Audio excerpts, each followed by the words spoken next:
nakushemererwa yebare kwimuka nitwe ahashitamana nyamwiza aha Barbara Nyamwiza official nyenda kutangirira kuruga yono ko yeshitami watwegitiraho nyenda no kwisya ngoma insa batagatuwegitsireho nabo beje basherere Barbara Nyamwiza official basubscribe inje ebero 30 byo kuyikumine mwaka guntuza kusiyo mwaka gumwe gwa Barbara Nyamwiza official turukuretera program meje yashitamana nyamwiza azane ikintu cyo mutano twabe twine target ningashi ekitwaye hire nkuturaze kusya obunako obo tube twine abantu abatwegisireho umutwaro gumwe ningashi umutwaro tunabiha rukumi 1k yes nturonda 1k subscribers mani kumura twegiteho mwaka nyisorugana tuje kushemerwa kandi amuhera twenda kwija gukora ubyenyi buzima tukemurikira program meje kusiyo mwaka n'ikintu cyo kuzanazanisa konka no kusima abo bushaje bwawe kusya obunako nkabutosha tuje mutawuni yambara aha Big Chef restaurant kandi twenda ngo Wesige umwanya wo gutayira ureba rugabura ureba rukufungura obirye akubegabo yabona nunje mnonga mwendeka nkwanjuru mjinyi bitabwizoberi twatayesa Wesige ushija ina mazina ni menji kunkanotekwa kuba no manyaka no mukozi wa radio Ranga no mutawuni yambara Cruise FM mwendeka nawe turebye tumanya magaraje turebe turamwejereho ubu wano twegitaho ayizobere katandije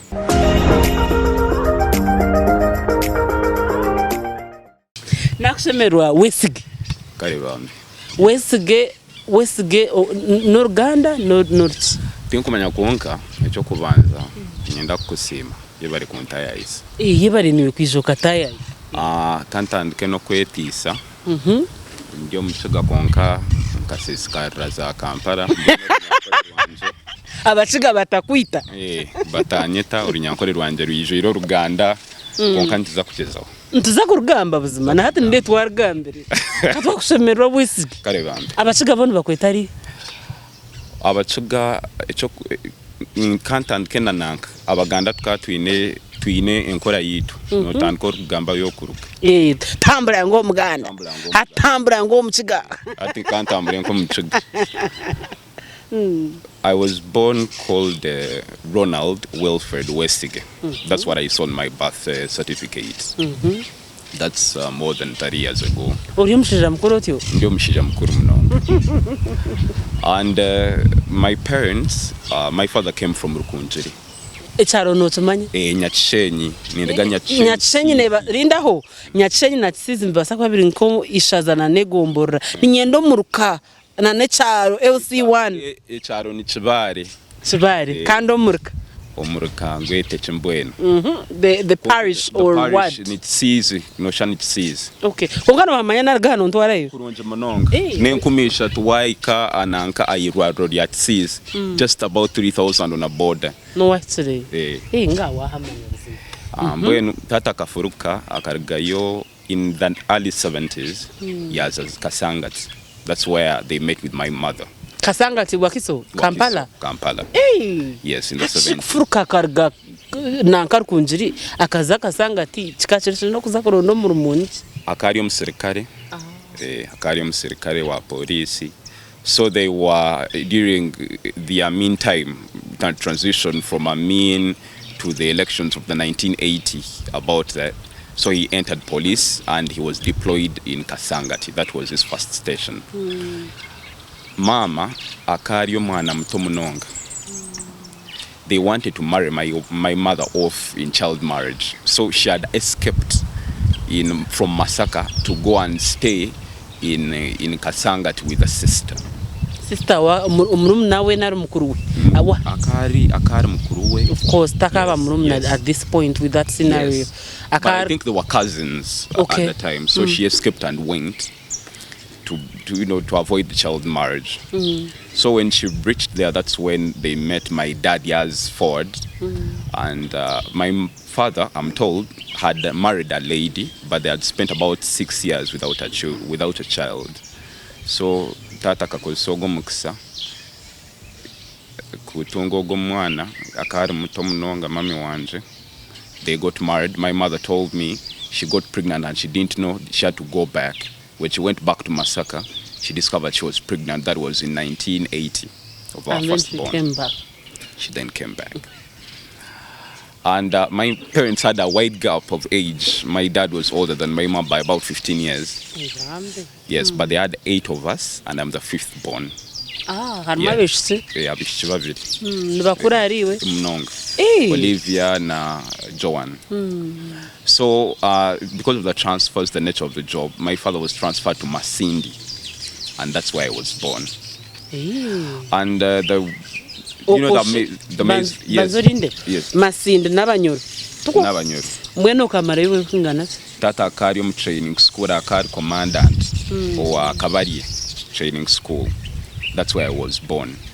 And the miracle is I never cried at birth. otyo Yes. rero yaba miracle tubaratinde ngo akana kabacaka. It's just an amazing story. I'm a miracle because my parents told me when they took me back home, I didn't suckle milk at birth. I didn't cry. And when they took me back, my elder siblings denied the child, that's not our child, that's not our baby. I was ugly, I had blood in my eyes, I couldn't suckle milk, my mother was sick. Up to today, my mother tells me I was supposed to kill her. It's God's grace that she's still around. Were you born with an infection? I think it's there's that condition in pregnancy of blood pressure. My mother had, I think, a preeclampsia that almost took her. And the child didn't cry. And they say in Luganda, umwana yamira. What does it mean? It means, I think I swallowed, there's something they put out of the baby's mouth. I think I had swallowed that. So I had to be put on a machine to pull that out. So that's how I made it. And here I am. Wow. Kare. Yes. Wesige wazarwa Masindi uri mwana wa katano abana mnana. Abana mnana. Abojo batano, abojo mkaga. Na nabisiki babiri. Ni mojo wa kangahi? Niwe ndio mojo wa kashatu. Then hari abojo babiri hansi yawe. Abojo bashatu. Bashata hansi yawe. Okay. Mwen Masinde wazarirwe mwena mukamuriyo family yone. Tukaturi. Okay. Then hati watura yo nakuri kwingana chisomoni watandikire. Nga. We came back, my father bakam transfer nga bamuya Masindi bamuta Masaka. And it was a blessing because my mother comes from Masaka. So I started school in a very small primary school that no longer exists now. It was called Antrecho Primary School. Those that come from Maskano Kumbu. So that's where I started school. But I was a very shy boy. Very, I never believed in myself for starters. Ironic. Yes, See, I'm surprised. Because in my family, I am the smallest, the shortest. And my young brothers are way taller than me, way bigger than me. So I think it started when I was way back. I was growing at a very slower pace than all other siblings. So I was more reserved when I was younger. So I went to that school up to about P4. Then I went to a school called Bright Grammar Primary School. I think I've heard about that. Yeah, so I went to Bright Grammar. I did P7 from there. I got a very good grade. And I went to King's College Budo. But surprisingly, I had never heard of King's College Budo when I went. My father, and sometimes we talk about, how parents use their connections to acquire these places. And it was one of those moments because my father had been deployed as a DPC in Wakiso.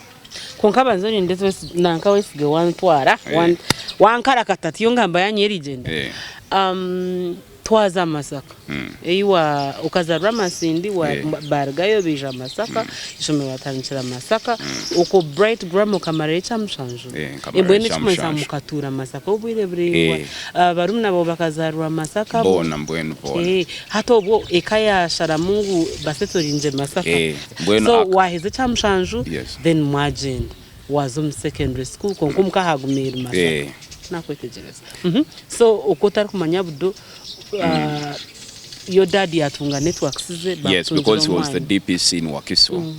I had never known Budo, so in putting my choices I put Intare first because yes, because I would hear President Kagame was in Intare, President Museveni was in Intare, my father was in Intare, so I wanted to go to Intare. And in P7 VAC, that's when my father told me there is a school that I think would be better than Intare. I got a 7 in P7. So, and I cried so much because I believed that I had failed. I thought I would have gotten a better grade. And I thought maybe Buddha would never qualify, because at my time they were taking up to only 5 for the boys and 6 for the girls. So I went to Budo, and I think my life today is because I went to King's College Budo. Otio, went. Budo, it's a very different school. It gives you a different perception and mentality and view about the world. First of all, family the humble mnong. I reached King's College Budo, and I had to associate with kids from very wealthy families. For example, my desk mate was David Tinyef, General David Tinyef's son, who was called David Kakma. And the children, Ezra Suruma's children, Nobo Mayombo's children, the A class of people who command society in this world. Associated with the first family. So you come from a very humble family of a policeman, who the conditions that policemen live in, and this is what I grew up through. We didn't have much as a family, and boom, I'm in a situation where you are in glamour. Yes, I'm in glamour, literally, and I am surrounded by wealthy kids that are exposed. That don't understand that you wake up otinechar kunmunsha. I remember on my first day in school at King's College Budo, I didn't want to go to school because it was any other day. Then my dad came and said, we are going to school. He had never done shopping. And the most surprising thing that happened that day is that my dad didn't buy any clothes. But he told me to put on my uniform of P7. So I went in senior one wearing Bright Grammar Primary School. Oh dear. And my shorts and everything that I had. That? I don't know, but that's what my dad, because my mother by then were living in Wakiso. And because of the police transfers, so my dad had left, we had traversed this whole country. And then at that point we were living in Wakiso. So I lived with my father at that point. And we went to he took me to school, and he had to tell me to wear my uniform for primary.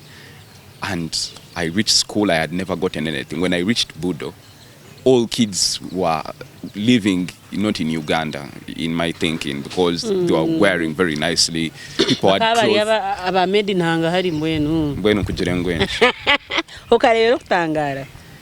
That is an understatement. How do you finally blend in?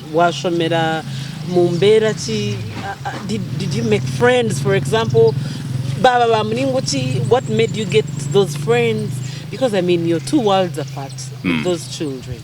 Were there children as well that were in your category that you'd resonate and relate some of these things, backgrounds and whatever it comes with? Yes, there were kids that came from humble families, but not very many, really. First of all, my year was a UPE year. Because when UPE started, we were the first students to sit for P7 as a UPE year. So when UPE was enrolled, we were the pioneers of the first P7 class. So the number, we had the biggest number for my S1 entry in King's College, and it had never happened. We were about 213 or something like that. Okay. So when I reached, I basically had only my uniform for P7 and a very thin towel and very basic things. When I reached, kids had bookcase, grab case, cloth case. And see your life. And the grab, they had cornflakes, milk, all these things that kids take, and I didn't have any of that. My dad only gave me 10,000 shillings, of which I put under my socks, and I thought see your life. So that's how I went for 4 years. It was an amazing time, because I remember I had to call my father and I told him that I'm out of place. It's important that now you help me lift my level to where you've put me, because my status cannot be accommodated in this kind of environment that I'm living in. I remember my dad answering me, because by then you would drop coins in that call booth. I don't know. I think kids nowadays will find. I don't think they know that booth. Yes, really. we had. Both. I don't think we had them at school. So I put the coins and I called my dad. I told him, you know what, sir, you need to up your game. The kind of life I'm living is so disastrous. I'm not coming back to this. Now that's funny. Yes. I don't know why I find it funny, but how did you get the audacity? Kuterra shoka mjot konkano mayangu echontire mchukushana na ukonyoreire na hundu kutura mweno yetereze. Ai bambe. The situation then, it was culture shock, for lack of a better word. So he had to. I told him his answer was, you're not a son of a minister. So live within your means. Yes, and I could not live within my means. I remember the kind of pressure that I put on my father for the time I was in Budo, because now he had to upgrade. When we went for holiday, my father being a policeman, and I thank God at the time he had been promoted. And when my friends' parents were soldiers, they would come with, a lead car and a car at the back, and soldiers are carrying their stuff and they go and lay their beds in their dormitories and rooms and stuff. So my dad had to adopt that. Yes. Na lead car ya police. He would come with the lead car of the police, the patrol, and then he would have his car where he would go, and then the policeman would help me because he thought he had to fit in, basically. Mnonga. But the beautiful thing, my father was put on Katebe when I was in school, and it is me who had to talk to General David Tinyefonza, who is Sejusa now, to help me deal with my father's situation. What did you do, Okachkoro? We had a visitation day, and my father, who had been in 2006 because of the elections of Wesige and that very contentious election. By then we were living in Jinja. So my dad, there was a procession of Wesige in Jinja. So my dad was literally demoted by call. Yes, because of the politics. Yeah. Then when so when General, it was a visitation day. So General Tinyefonza's son was my friend. So I told him that I needed to talk to his dad. And I remember very well the day he came for the video. Yes, General. Yes. So when I went, I told him that my father is dealing with a situation. He's a police officer and he was unfairly treated. And I believe that you can intervene and make things better. Oh wow, bless you. And my father, he took his number. He took my father's number. He dialed it and called my father. I can tell you that it's one of my father's most joyous moments of his life. Yes, things may not have changed much. He didn't, but I think he felt comforted. Yes. So that's what happened at school. And when I finished and I left Budo in 2007, and for HSC I went to Mengo Senior School because we had a headmaster that was my father's friend. The headmaster by then was called Semifule. They became friends with my father. So in S5, I didn't go back, and Semifule had been transferred from Budo to Mengo. When was that Mengo? Yes, so I badly wanted to go back to Budo because I thought other schools were never qualified to teach me. That's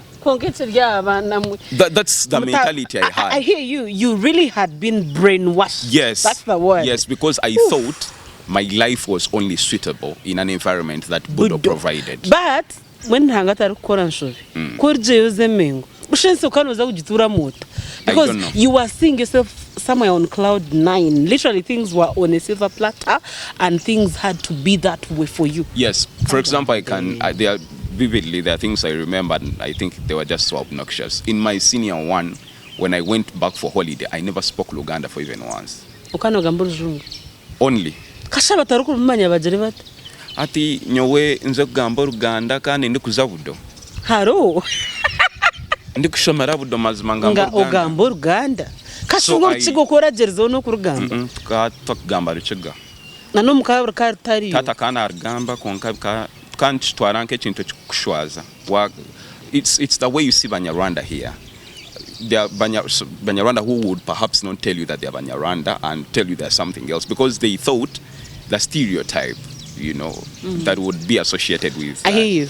Growing up in Masaka, we thought by saying we have a Chiga, in a society surrounded by Baganda, Nihan. it would be complex. Oh, poor you. Kare, warga King's College was a Mengo. Mengo was yes, but then I didn't go to Mengo straight. Hey, how come yes. My father took me to a school called St. Augustine's College, Wakiso. Nindman. No, what's in the Riabachwang? SDA? No, or something? It's the Catholics. Yeah, it's Catholic. Sorry, I confuse it with what's that school? I think that one is even in Luzira.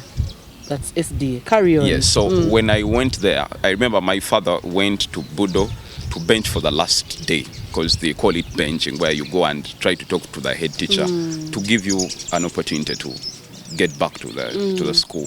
So my father went, because I had pestered him that I didn't see myself going to another school minus never. I had gotten a first grade. Okay. But because of the competition that Budo had at the time, they would give priority to people that had excelled better than that. And then there were things to do with Kabaka's list, State House list, Namirembe list, the influence of society and the institutions that have a lot of hand in Budo. So I went to St. Augustine's College, Wakiso, but that is the most difficult time of my life. First, I went and I studied there for about only 1 month, because I'd refused to go back to school. I told my dad I was not going to go to any other school minus King's College, Budo. So he forced me, told me, you either study or I give up on you. So my mother kind of sweet-talked me into it, and I went to Wakiso. I studied there for 1 month, and I was caned. I had never been caned. Yeah. I had never been caned as a student. So I was caned for the first time in St. Augustine's College, Wakiso. So when we broke up for holidays, I told my father I am not going to go back to that school. If he insisted, I was going to stop education at that level. Because from a time when I was a very young child, I was very determined about the things that I wanted, and I would stop my ground and not be wavered for anything. Because if I thought a decision is good for me, I would go for it even when I was a child. So my father listened at the time, and when we were for holiday, I talked to my mother talked to my father and my elder brother. Then my father said, where am I laboring? I have a head teacher who is my friend at Mengo. Why don't I take you to Mengo? He went to Mengo and got me a placement. But I found when the students had left me, so I joined them in 3rd term of senior 5. I studied in Mengo because Mengo is a very humble school, very humble, Christian instruction. The children come from moderate families, so the pressure was less. So I really focused on school, and I excelled. And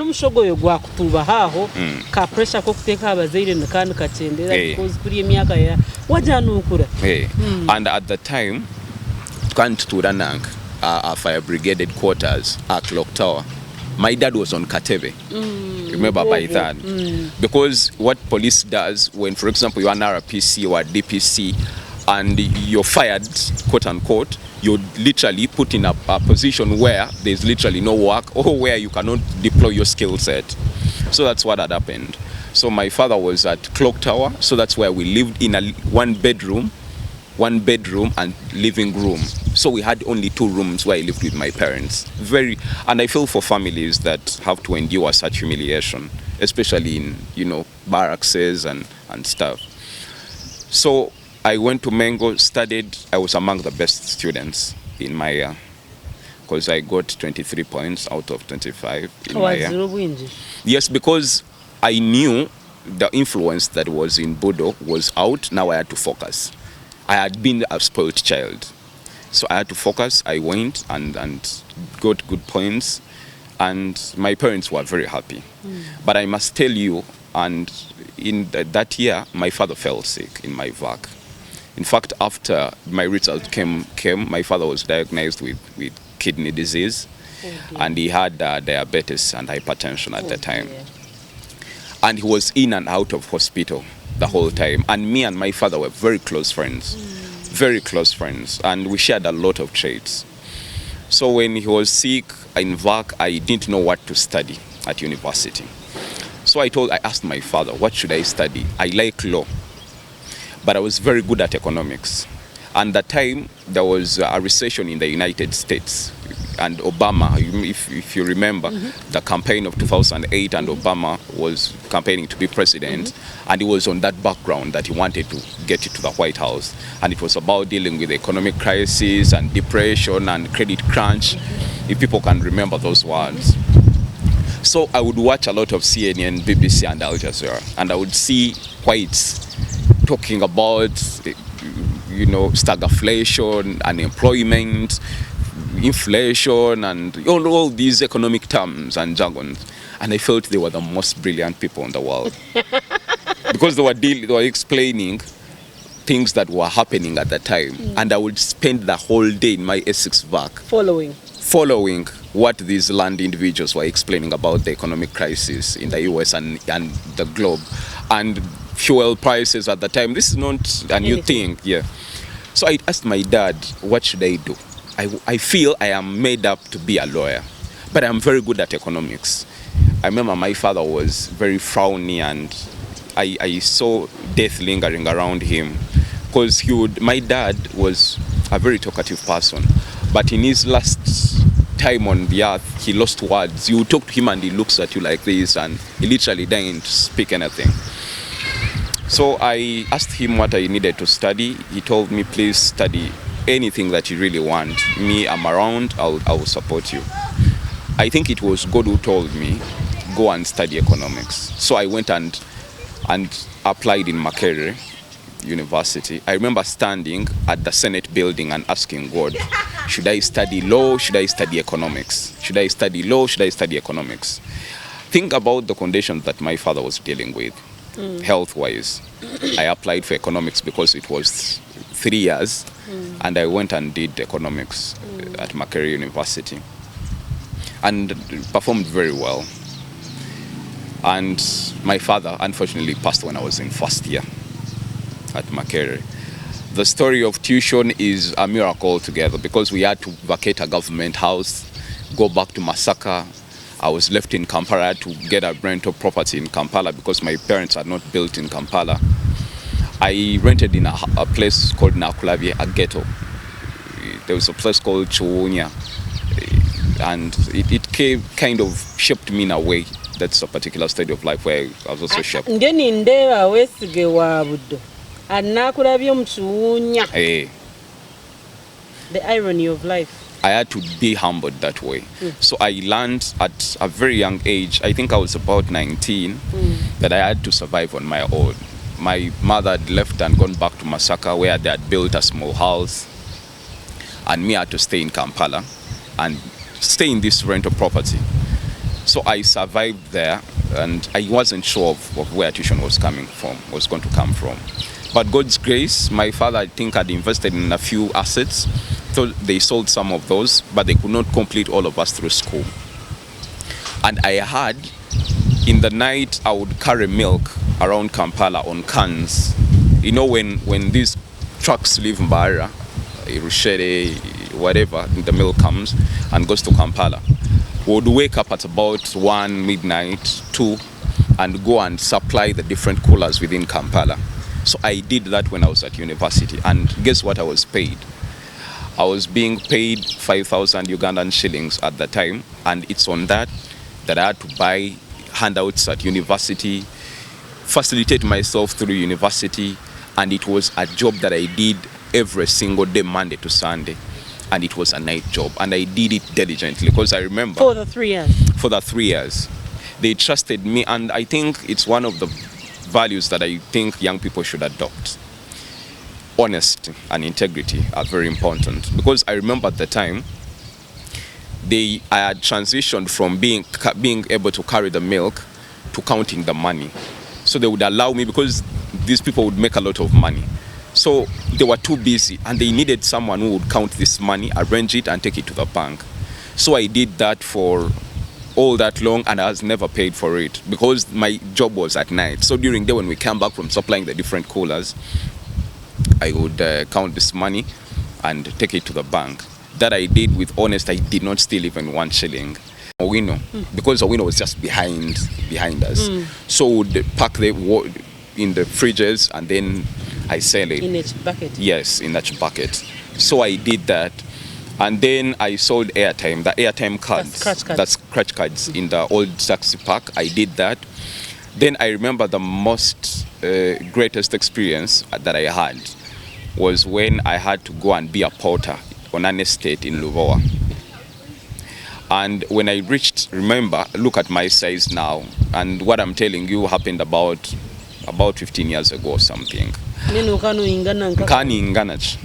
I was very short and small and tiny, and I had to carry a 50-kilogram bag of cement on my back. How long did you do that? I remember on the first day I remembered, because my mother told me I have a friend who is going to connect you for a job. So I carried my CV, my application letters. I didn't know the job that I was going to do. Yes, so I didn't know the job that I was going to do. So my mother told me, if you want to survive in Kampala, just go and work. That gentleman is going to give you a job. So I wake up from Clock Tower, I got on a taxi, went to Lubowa, Roofings, Entebbe Road. I waited for the gentleman, he came, I had my file bag, I had nkande smart mononga nkanyina na file nanka certificate ya S6, S4, P7 na application letter na CV. I didn't ask what I was going to do, so I just walked with him. And then when we reached the gate of the estate that he was building, I remember him only shouting, "Mbalete domopoto omlala." I froze. I didn't know the job that I was going to do. So I entered the place, they told me change. I didn't have changing clothes. So I ported on that day in my tucked-in shirt and my gentle clothes and shirt. So on that first day, they told me, because in the morning you had to carry cement on your back and take it to where you're going to do, because it was an estate to use it. So I realized that this was not something that I was supposed to do. I went and tried. I spent about 10 minutes trying to carry a bag of cement on my back. Dear. When I put it on my back, someone helped me put it on my back. I could not move because it was too heavy and I couldn't handle it. And people who speak Luganda know Kongola. So my friends would say, "Onat Kongola, as a kola chon." So on that day, that lady, and I thank God for her, God bless her, who used to cook for us posho and beans at the site, went and told the Ethiopian engineer that this boy is going to die from here. He cannot be able to carry cement on his back. And that's when they changed roles for me to carry those, how do they call it? Trolleys? No, they're kind of like timber that they put on, because they were storage buildings, the poles. Yes, they erect. And get up and move things up. So that's what I did. But so that was still hard. It was still hard labor, but I eventually adopted. Yes, I adopted and I went. That day ended, I called my mother to tell her the experience that I had. My mother, up to today, I have never seen a tougher woman. My mother is a very tough woman. She told me, I called her and I told her, "Mama, omulimu gwe bampadde gwa kupoota naye sisobola gukola kubanga gubadde gunze sinze sisobola kwetika cement." Kanta kubibaasa mazima. Akakuzira ngwenzi. She said abasajja bakola. Bambe. Tonsuubira nze kulabirira kweje emyaka gya, I was about 19. Oli musajja mukulu weeyiye ate njagala ogende ogukole ogumale. I had to go back. So, yes. So I did that for about 6 months. I saved. They used to pay me 5,000 every day. Nkani nturana nka a Clock Tower. So I would spend. That was in S6 vac. Okay, that is in S6 vac. So and I would transport myself. 5,000 was my pay. So transport 1,000 going, 1,000 coming back, and then lunch was 1,000. And I used to save 1,000 every single day. And I remember I saved about 120,000 after the whole period. And I bought a pair of shoes in Owino that I loved so much. I wore that shoe. I don't know why I want to laugh. Yes, I wore that shoe the whole campus. I'm not laughing out of anything. I am laughing because for me, it is, oh God, I don't want to call it sad, that you could not even afford to shift to a place called closer to Lubowa, Yes. so that you can save more. It was really myopic, but very understandable Yes. at your age. At my age. Yeah. After all, where would I have gotten the rent that I needed? Even the places to rent, I think they were an upside. But that's what I did. I didn't logically think through it, but all the attitude I had was basically to work. To work and work and work. So fast forward, I went to Makerere, studied good time. But I think the most amazing time I had when I stood for Guild Representative Council, GRC in my second year, to represent School of Economics at the Guild. I didn't have money. I remember, I didn't have money. I remember my friend called Bruce paid for me nomination, which was 20,000 at the time in Makerere. I literally was so broke when I was at Makerere. And I would do odd jobs to make things happen, because I had to parent. Remember, my dad was gone. My mother never worked. And then we were a number of siblings that we all literally had to take care of ourselves. So in my third year, when I was finishing school, I didn't have tuition for the last semester. Guild representative? I did not. I lost by about 10 votes. And I didn't have the money, so I would campaign alone. And because we needed a lot of money. Nkande katumba oye mazima kantine sente kabiri ebyo questions you had to, because it was a very expensive election. Of course you had to invest money. I hear you. And there was influence of politics, of political parties, and at the time I was never into any. So Makerere was his yes, but on the last semester, the miracle that happened on the last semester, I didn't have tuition. But I used to pray, and I think it's a habit that every human being should adopt. I used to pray so hard. So one time I was in the library, my mother calls me. She was so happy. I asked her what has happened. She told me I've gotten your tuition. Oh, bless God. I asked her, where have you gotten this tuition from? She tells me that one of her relatives was involved in an accident and passed away. Okay. And when this gentleman passed away, all of them didn't know the process of getting compensation. Okay. So my mother, because of having been a wife of a police officer, kind of knew how perhaps she could obtain some kind of compensation. Okay. So she went to the bus company, and they didn't want to go very far into those things. So they gave her money. So they gave her about 5 million shillings. So my mother called one of the relatives, and told them, I've worked so hard to obtain this money. All that I'm requesting is that you're going to give me a cut. And they allowed. They allowed, and they gave her money, and my mother sent me the 1.5 million that I was supposed to pay at Makerere for school fees. And that's how I was able to complete school. And that was literally a miracle. Someone lost their life. Thank you, please. Blessing in disguise. Yeah, someone lost their life. Yeah. For my mom to be in the right place and process that pay. Yes.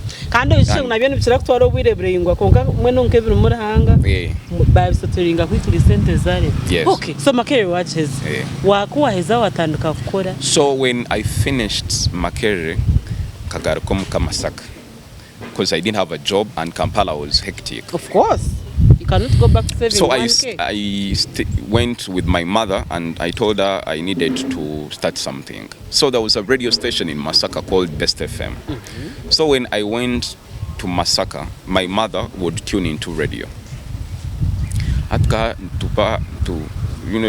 If you're home and then you're listening to radio and then you hear people speaking, I'll tell my mom, I think I speak better than, or it was an English-speaking radio station. So I told my mom, I speak better English and I'm more informed than any of those presenters. And my mother just laughed because she thought I'm being the overzealous person that... The Buddha boy that you are.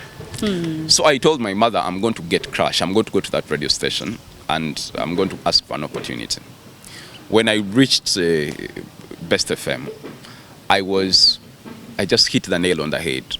I went, met the manager, and I told the manager, I am better than all your presenters. That's what it was a Kenyan gentleman called Banyagi. And he laughed the way you've laughed. But I knew what I meant. And you meant it? And I meant it. Because I listened to them and the quality of delivery, and I thought I would do a better job. So he asked me for my papers. I gave him my papers. He told me, no, I have a better position for you. to make you a marketing executive. And what did you say? I took up the opportunity, but in between there, my love for radio still remained. So I used that opportunity to expose myself to radio. As I market, bring adverts and all that I needed to do, I would expose myself to reading news, those scripts and all that. So one time, Voiceovers. yes, voiceovers, and one time, everyone was at work, so it was morning. I went to the production room and I got a piece of paper that had information. It was like a newspaper. And I read it, and the speakers were loud. So everyone moved out of their offices to hear, because they had never heard of this sound on radio. So to hear which person is speaking over the microphone. And then there is a gentleman who was the manager at the time. I think he was very technical by that time. He had me speak on that microphone and he told me, "Is it you who made it?" I said, "Yes." He told me, "Repeat what you've said." I repeated what I read. He said, "You have such an amazing voice." And I was not being paid. And you know how sales jobs are. You are paid or commission based. So I spent a very short time there because it didn't make sense. They were not giving me an opportunity to work on radio. And by then they were downsizing. I think the business was struggling. So I left. My young brother was working at a company called Tuwereza Bakery. And for him, I think he was in VAC of senior 6, but he would come home and he had money. So I would see him with 500,000, 400,000 and all this money. So I said, how come me with my bachelor's degree in economics, they are struggling. I have no job, And the senior 6 vacancy. and he's making money, he's telling me that he has a lot of money, and I see it, he brings it, why don't I join him? That's how I go into bread. So I get into selling bread. I sold bread for all that time, about 3 years. And I literally traversed the whole central region. I did a very good job on my numbers. Very good job on my numbers. But I went and told the owner of the company that I was a graduate of economics and I thought I would be placed better in something else, not just selling bread and all that. So she didn't listen to me at that time. So Bank of Africa opened in Masaka. Another miracle happened. When I applied for bank, I was from selling bread. When I applied, they called me, a lady called me and told me come for an interview. When I went for an interview, it was an aptitude test for Bank of Africa. Right. So we were very many. I did the aptitude test, but I was from selling bread. On that real day, I traveled to Kampala, did the interview, and I knew I wouldn't make it because my mind was not set up for it. So it took a month without hearing from the bank. So a friend of mine that I had gone to school with, I saw them. So I called them, I asked them, "What's up? Have you heard anything from the bank?" He told me, "We are working. They trained us. We got hired long time ago." So I said, "That means I didn't pass." He told me, "Perhaps you didn't pass." I concentrated on selling bread. I got a call again from the Human Resource Department of Bank of Africa telling me that I had an interview. I went back for the interview. To sit, it was the same aptitude I was given before. I mean, I had exposed myself to this aptitude test, so I knew literally everything. I excelled. When I saw the paper after writing, I told the invigilator, we sat for this same paper. He told me, "So you're not supposed to be here, you failed." You understand what I'm saying, Barbara? It meant I was not supposed to do that test because The other time you failed. I failed it. But how come now you're excelling? No, because they were clustering groups. Okay. So I was in a group, in a previous group. So my name accidentally went into another category. So I do the aptitude again and I pass. I get hired in Bank of Africa. And what do you do? I was into lead generation, accounts, loans and things like that, sales and marketing executives. So I started working for about a month. The owner of the bakery heard that I was working in a bank. So when I went back to say hello to the manager of the bakery, he told me, by the way, the owner of the bakery was here and was asking about you. I told him, why does she want me when she told me that she couldn't give me any better opportunity? He said, well, he just wanted to talk to you, perhaps call her. And I'd worked in a bank for about 2 months only. When I called her, she said, they told me you went to a bank, but I wanted you to help me on something. I said, what? I want you to go to Mbara and do for me a job that needed a lot of work. I asked how much was she willing to pay me. She told me that how much was I paid in a bank. At an entry-level job, I was paid very small money. But I told her I am paid 1.5 million shillings. Out of confidence. She told me, can you reduce for me? It was like a bargain for salary. So I kind of reduced for her. So she brought me and paid me good money. And in Bank of Africa, we were taken for training. So I went for training for the bank, well knowing that I was never going to work. I remember telling the human resource manager that I'm not going to take up the job for a long time, and she sat me down trying to counsel me that I was making a wrong decision. But I wanted to come to Mbara because the only day and time I'd been to Mbara was once when I was going to bury my father in Rukunjiri. So I only passed through Mahembe Gente and went to Rukunjiri to bury my father, and I had never been to Mbara. So I felt like it's something that I, because relate. I am a Muchiga who had been Gandalized, and I wanted to touch base to where I come from. Yes. Identify. Because I grew up, my father telling us Mudia Wesige. And I didn't know what Wesige is and the clans and all that. And then walking through how I was told my father was Ayeba de Banyagi, my grandfather was Dominico Mukunda, my great-grandfather was called Paulo Bejra, and the other one was called Atanas Gahunde. So I would hear these names and I felt, wow, these are very cultural names and very nice names. I want to learn. Okay. So when we jambar? Ni jambar. Kuigura tueleze yambara tueleza. I found it there. So I came to manage the operations and the quality controls. That's in 2015. So so I was in Bara for bread. Dr. Andrews. Yes. So I worked there. It was a very demanding job, very hectic job. I was fired after 2 months, after 2 weeks. There was a misunderstanding with one of my colleagues. Yes, and it was someone that was elder. He was senior to me. So he fired me without consulting the director of the company. So I left. After a month, the director called me back and he told me, go and work. So I came back to Tueles and worked. For more. There? Yes, he was there. Yeah. So I worked for more 2 years. Okay. So 4 years. The company struggled a bit. 2019 that's 2018. I resigned from that job, but I didn't know where it was going to work. But at the time, in 2016, when they chased me, when I lost that job, when I was fired, there was a friend called Tasha at Cruise FM. We had been together at Mengo. So I told her that I am now more free. I didn't tell her that I was fired. I told her I am now more free. We can have more time to talk as a friend. So she told me I do a show that needed a lot of current affairs and a person who is very informed. And during that time, there was a Trump campaign, Donald Trump's for the first time. So she was doing a show called The WhatsApp Show. So she told me, come and we have fun. So I went to Cruise as a guest on The WhatsApp Show. And had fun. And had fun. She invited me again, the second time, had fun. The third time, had fun. And I was very informed because I remember at the time I used to buy every single day the Daily Monitor, the New Vision, the Independent, and the Daily Nation of Kenya. Wow. And I used to use my salary to buy these newspapers. I would buy Daily Monitor every single day.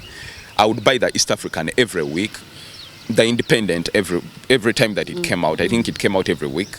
Was it initially every week or by I think by week, I think the Independent. So I used to read these materials. I would read the Kenyan Daily Nation. I would read the Independent. I would read the Daily Monitor every single day. If you came to my house, I have an archive of these newspapers. Yes. So I was very informed and I would watch these things. So I would go on air and really ban them out. I would really bring Do them forth justice. very good material.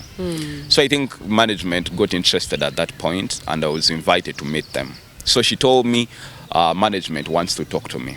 It was a Friday. So I went to Cruise FM on Friday to meet management. I found them, the manager and the programs director, in a conversation. So I just entered and I sat. I joined the conversation. A casual conversation. So we talked for about 3 hours. And it was personal. We're just talking about life. Then eventually, at the climax of the conversation, the programs director turns and says, "What are you here to do?" After about 3 hours of having a conversation. So they were literally caught up by a guest that had been held up in their office for that long. And I told them a lady called Consolate Tasha told me to come. Namialo. God friend. bless her. God bless her. If it wasn't for Namialo, I would never perhaps have made it in radio. Okay. So Namialo gives me that opportunity. On a Friday, I was told to go on air on Saturday. Remember, I had never been on air, minus the script that I read at Best FM. So I did, I was a guest on the big set. By then it was hosted by Juliana, who was hosting the Morning Addiction at the time. Yeah, I became frequent.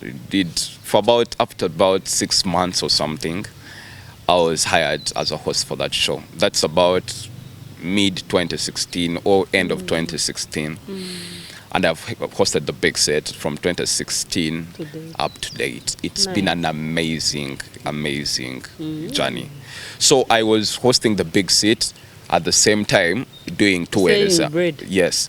But surprisingly, my bosses didn't know that I was working on radio. How could they? Did you have to go announce it? No, and I knew because I was not in good books with my colleague. Had I revealed that I was working on radio, I would lose the job.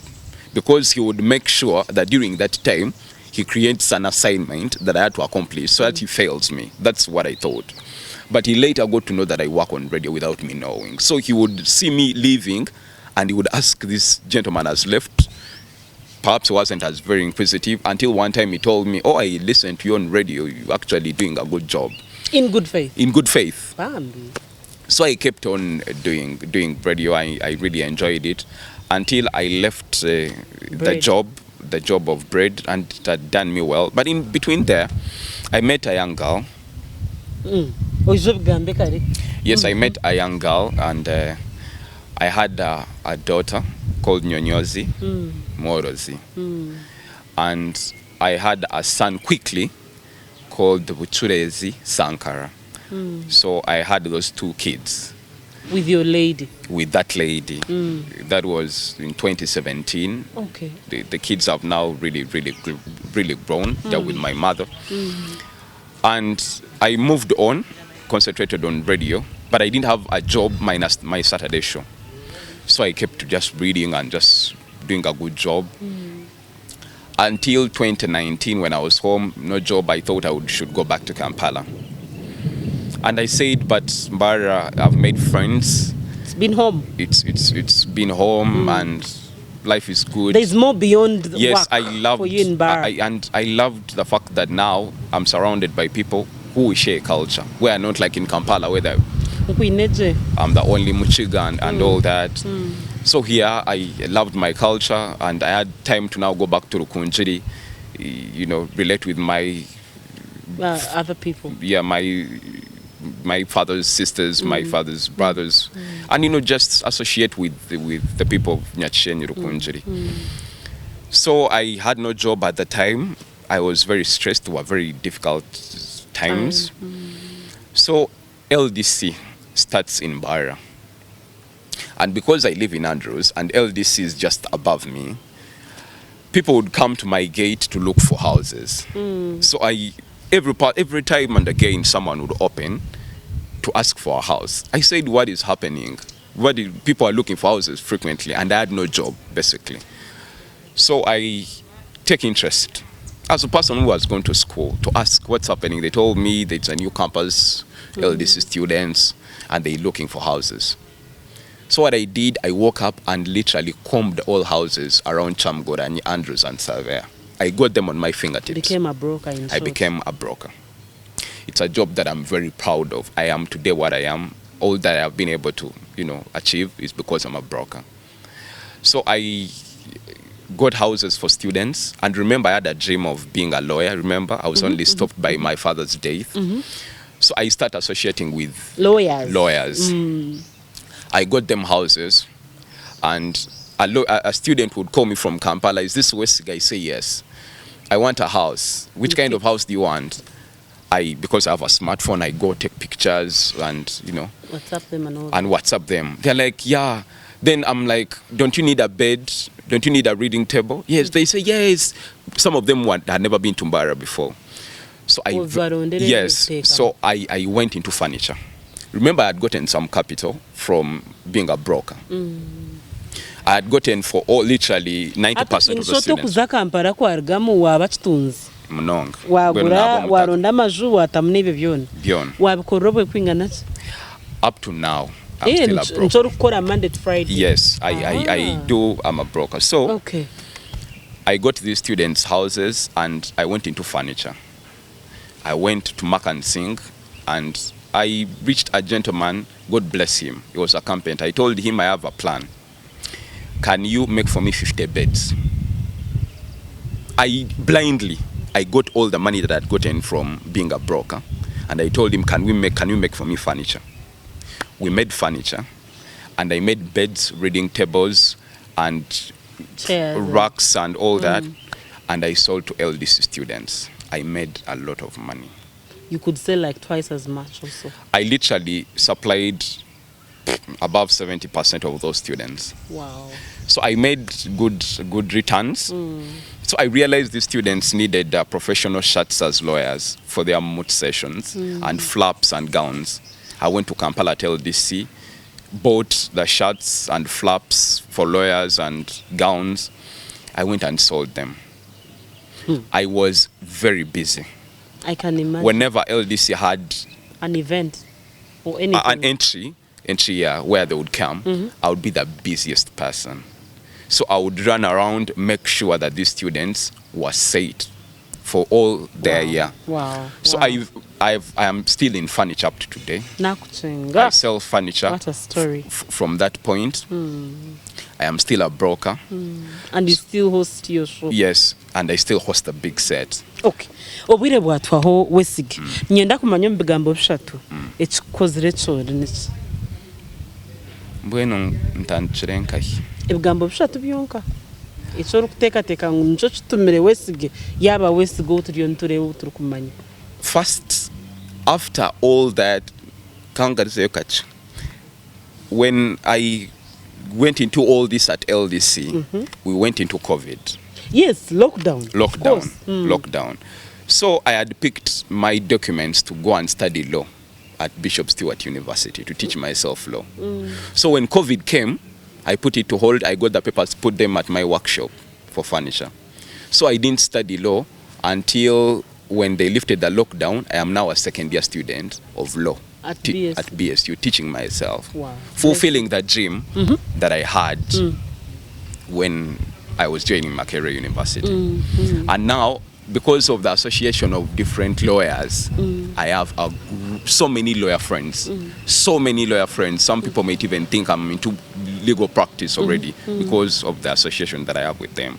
But to go to the question that you've asked me, resilience. Okusiba amakanda ananero hino kuba kusigama mu nyankore ekintu kibere hakaramata okuremeraho. I am a very resilient person. Ekyo nkimu ekyakabiri, integrity and honest. Ekyo wawakigambire. I don't know when I ever lie. I am not saying that I have never lied, but I don't know when I ever lie. Ekyakashatu, patience.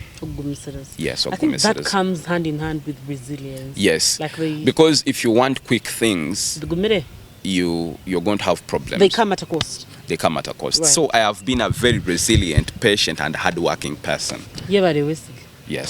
Yebare. It's been a story. Yebare.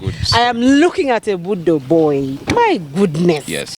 Yebare mnongi wo watwegeta wo wakoraje mnonga ukure program ezi kandi twahisia ahitwa bantu buzira ebya Wesige wabhurra umuzo wabudo umujo wa Makere umujo wa Andrews w'emigati wo mbanka n'ibintu byona teka ngo wamugeraho kimwe na bitingwe na ngumbigaritsemu nyenda ngo twishize tuksiburira abo murundogu twegiteho gambira bawe bona bije ba subscribe inje Barbara Nyamwiza official n'abagume bareba baginya tukubantu kuretera butosha ogumeho.